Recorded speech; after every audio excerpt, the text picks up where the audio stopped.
Could you give me some instruction, direction, and a backstory concerning Kiddush?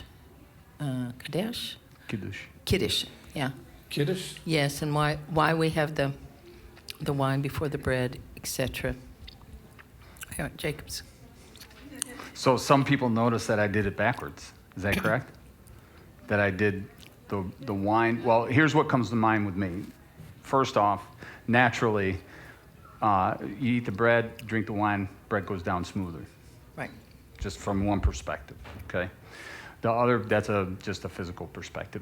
The thought that comes to mind with Kiddush and Motzi is one is the bread of life, the truth, the word, and the other half of that, they go together, is the spirit, which would be the wine. But the two are meant to be together. And somebody, I think, asked me a little while ago, which way I did it backwards. I think I drank the wine and then did the bread. But it's That's a ritual. It's we not a usually commandment. do. What's that? That's what we usually do here in Jacobs. Yes. Tent. I didn't do it on purpose. It's just what came to mind.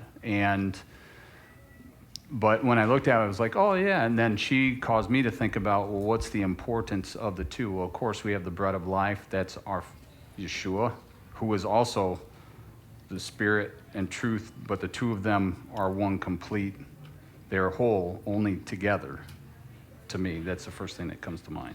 And so what does Kiddush mean? What does Kiddush? the word Kiddush mean? And Hamotzi. motzi is bread, or Let me look it up. and also having one person partake rather than the whole body at the same time is a different tradition. And if there's any backstories, or is this unique to Jacob's tent, or is this traditionally expressed elsewhere, et cetera, any kind of backstory and explanation? Appreciate it. Well, while he's looking up the word, first of all, as far as the one person partaking instead of several, at one point after he did that here, the reason that's carried out is because it's cut up and put out over there. Right. And so that's when everybody has an opportunity to take a piece and partake of it. Because we're split, but I mean, I can only tell you it's a logistics thing here. We're split between two Sure. rooms, and we've got 280 people in here. That piece of bread is not going to get passed around. It's going to take the rest of the service. And one stands in place of all, too. Right, one standing in the place of everybody else, and then over there, everybody gets to participate. As far as the order of it, I've seen it done both ways. I'm not speaking for Jacob's tent right now. I'm not speaking for Bill, because I want him to be able to address why he does it the way he does it. Because honestly, I've never asked him why he does it that way. Okay.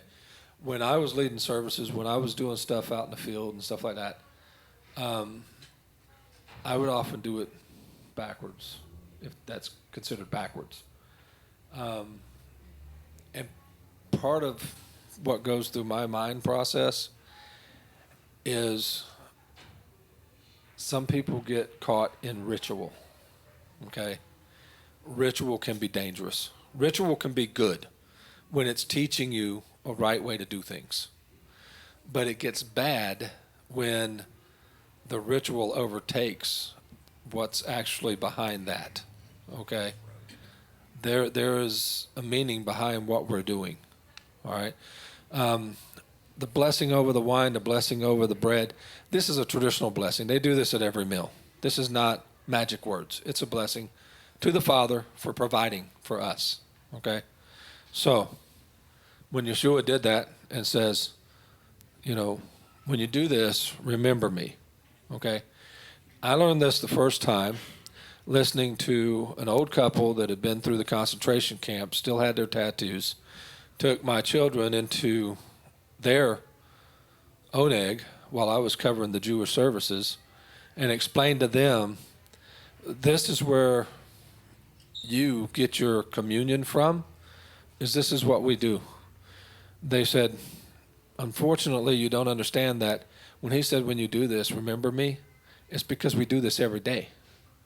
You should have him on your mind every day because he gave himself for you. They did not believe in him as the Messiah, but they understood what our faith was. They understood that we believed in where our faith came from. That's why I brought my children. So they helped my children understand that. Okay? That is the importance of what we do here corporately. Okay? The order, I don't see, I don't know why he does it the way he does it.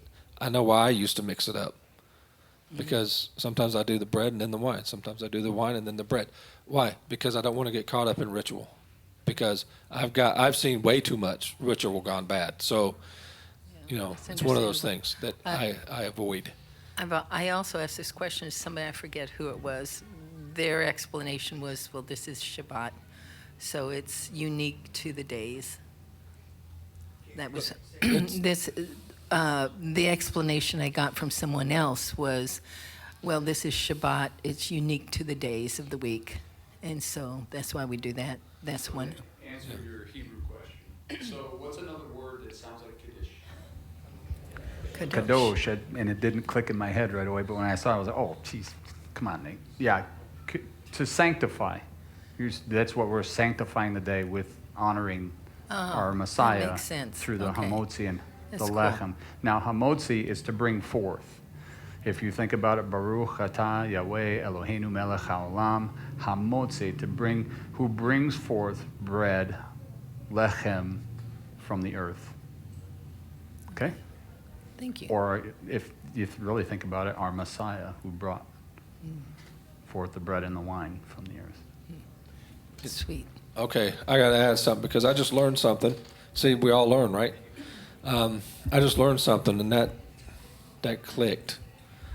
So I may not go back to doing the bread first ever because the blood, which is represented by the wine, that's what allows us to enter into that relationship.